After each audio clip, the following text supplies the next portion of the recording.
नमस्कार, मैं डिम्पल सिरोही आपके साथ। आइए चर्चा करते हैं आज एक नए विषय पर। आज का विषय है पराली क्या है, ये चर्चा में क्यों। हाल ही में एक समाचार पत्र के माध्यम से खबर देखने को मिली, पराली जलने पर नोटिस, 4 कृषि सहायक निलंबित। जानते हैं पूरी जानकारी। सर्वप्रथम हम जानेंगे पराली क्या है। धान की फसल कटने के बाद बचा बाकी हिस्सा होता है जिसकी जड़ें धरती में होती हैं, उसे पराली कहते हैं।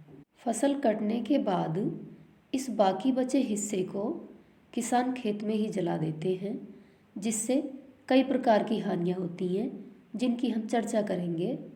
पराली जलने से होने वाले नुकसान: जमीन की उर्वरा शक्ति क्षीण होगी, जमीन के लाभदायक सूक्ष्म जीवाणु नष्ट होते हैं, वायु प्रदूषण में बेतहाशा बढ़ोतरी होती है, मिट्टी की भौतिक, रासायनिक और जैविक संरचना में नुकसान होता है।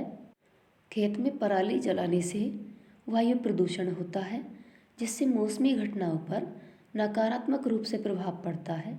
जैसे ऐसे में वर्षा का आना, ओलावृष्टि, तापमान का अत्यधिक बढ़ना, क्योंकि खेती मौसम पर आधारित होती है, अतः वातावरण का सबसे अधिक प्रभाव खेती पर ही पड़ता है। इन हानियों को विस्तार से जानते हैं। सांस में घुलता जहर, घट रही जमीन की उर्वरा शक्ति। पराली जलाने से हवा में कार्बन कण, carbon dioxide, carbon monoxide, nitrous oxide, sulphur dioxide, methane और राख घुल जाती है। वहीं पराली जलाने से भूमि की उपजाऊ क्षमता लगातार घट रही है। इस कारण भूमि में 80% तक नाइट्रोजन, सल्फर और 20% तक अन्य पोषक तत्वों की कमी आई है। मित्र कीट नष्ट होने से शत्रु कीटों का प्रकोप बढ़ रहा है, जिससे फसलों में तरह तरह की बीमारियां हो रही हैं। मिट्टी की ऊपरी परत कड़ी होने से जलधारण क्षमता में कमी आई है। प्रदूषण कण मानव शरीर में जाकर खांसी को बढ़ाते हैं। अस्थमा, डायबिटीज के मरीजों को सांस लेना मुश्किल हो जाता है। फेफड़ों में सूजन सहित इन्फेक्शन, निमोनिया और हार्ट की बीमारी जन्म लेने लगती हैं। बच्चों को खासकर इससे ज़्यादा प्रॉब्लम होती है। पराली जलने के स्थान पर अन्य विकल्प भी हैं, आइए इनकी चर्चा करते हैं। धान की पराली नाइट्रोजन पोषक तत्व की प्रचुर मात्रा होने के कारण पशुओं के चारे के रूप में भी प्रयोग की जा सकती है। सर्दियों में पशुओं के नीचे बिछाने के रूप में भी पराली का काटकर प्रयोग किया जा सकता है। पराली का प्रयोग करके वर्मी कंपोस्ट को बनाया जा सकता है।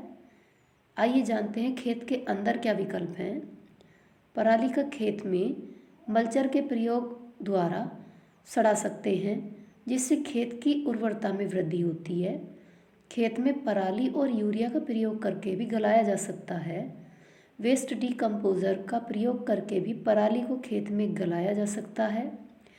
कृषि वैज्ञानिकों द्वारा अन्य सूक्ष्म जीवाणुओं का प्रयोग करके भी पराली को खेत में गलाया जा सकता है, जिससे कि मृदा का जीवाश्म पदार्थ बढ़ जाता है और मृदा स्वास्थ्य में सुधार होता है। आइए जानते हैं किसान पराली जलाते क्यों हैं। खेत में पराली साफ करने का यह एक सस्ता और सुलभ साधन है। जागरूकता की कमी, मृदा जीवाश्म पदार्थ के महत्व की जानकारी में होना, अन्य विकल्प, अधिक समय एवं पूंजी अधिक खर्च होना। पराली के प्रदूषण को रोकने के लिए आइए सरकार क्या कदम उठा रही है, इसके बारे में जानते हैं। पराली से होने वाला प्रदूषण देश के लिए मुख्य मुद्दा ना बने, इसके लिए पूसा, भारतीय कृषि अनुसंधान संस्थान ने फसल अवशेषों को खेतों में ही जलाने के लिए एक कैप्सूल बायो एंजाइम तैयार किया है। इस कैप्सूल की खास बात है कि किसानों के फसल के अवशेषों को खेत में ही नष्ट कर देता है। पराली जलाने की घटनाओं से हवा में बढ़ता है प्रदूषण।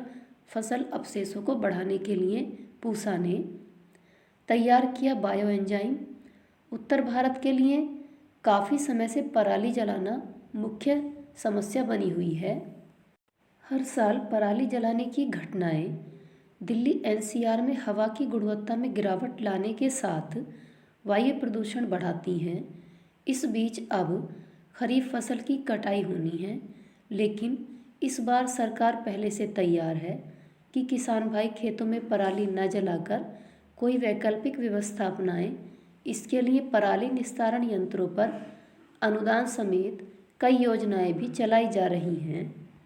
भारतीय कृषि अनुसंधान संस्थान द्वारा तैयार किए गए इस कैप्सूल की खास बात यह है कि किसानों की फसल के अवशेषों को खेतों में ही नष्ट कर देता है। पूसा संस्थान ने तय किया है कि अगले 3 वर्षों में पंजाब और हरियाणा में पराली जलाने को समाप्त कर देना है। इसके लिए उन्होंने जलाना नहीं गलाना का नारा भी दिया है। जानेंगे ये कैप्सूल कैसे काम करता है। बायोडिकम्पोजर छिड़काव के बाद 20-25 दिनों के भीतर पराली को विघटित कर खाद में बदल देता है, जिससे मिट्टी की गुणवत्ता में सुधार होता है। पराली निस्तारण यंत्रों का उपयोग अभी भी अधिकांश किसानों के लिए एक महंगा तरीका है, इसलिए ये बायो एंजाइम किसानों के लिए एक अच्छा विकल्प हो सकता है। संस्थान ने अभी इसकी 4 कैप्सूल के एक पैकेट की कीमत 20 रुपये रखी है। इससे 25 लीटर घोल बनाया जा सकता है, जिसका उपयोग 1 हेक्टेयर भूमि में किया जा सकता है। जानते हैं पराली के संबंध में आगे की राह। सरकार चाहे तो ऐसे एफपीओ बना दे जो सिर्फ पराली से जुड़े प्रबंधन और चुनौतियों को हल करें। स्वच्छता अभियान जैसी प्रतियोगिता भी आयोजित की जा सकती है। अच्छा प्रबंधन करने वाले किसानों को पुरस्कार दिया जाए। एम कुट्टी की अध्यक्षता में जो आयोग पराली प्रबंधन के लिए बनाया गया था, बोर्ड की अनुशंसा को लागू किया जाए। सरकार इथेनॉल निर्माण में इसके प्रयोग को प्रोत्साहन दे। कागज उद्योग में भी प्रयोग किया जा सकता है। नीति आयोग के मिशन शून्य के अंतर्गत पराली को बिजली उत्पादन में प्रयोग किया जा सकता है। आशा करती हूँ आपको जानकारी पसंद आई होगी। धन्यवाद।